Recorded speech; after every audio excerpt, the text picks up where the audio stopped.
duplicação da rodovia PR-423, que conecta Araucária a Campo Largo, na região metropolitana de Curitiba, avança em ritmo constante.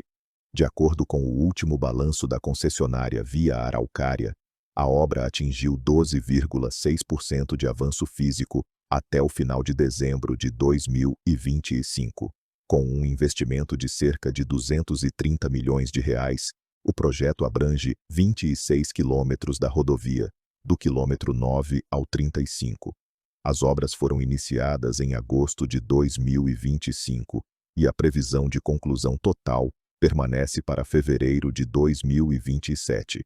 Atualmente, as equipes estão concentradas em um trecho de 15 quilômetros, especificamente entre os quilômetros 12 e 27, e no restante em supressão vegetal, terraplanagem e sistemas de drenagem superficial.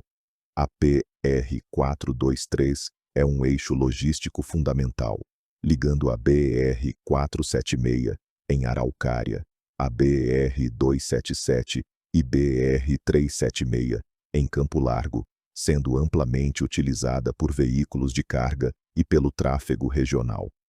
A duplicação tem como objetivo aumentar a segurança viária, melhorar a fluidez do tráfego e reduzir gargalos logísticos, especialmente para o setor industrial.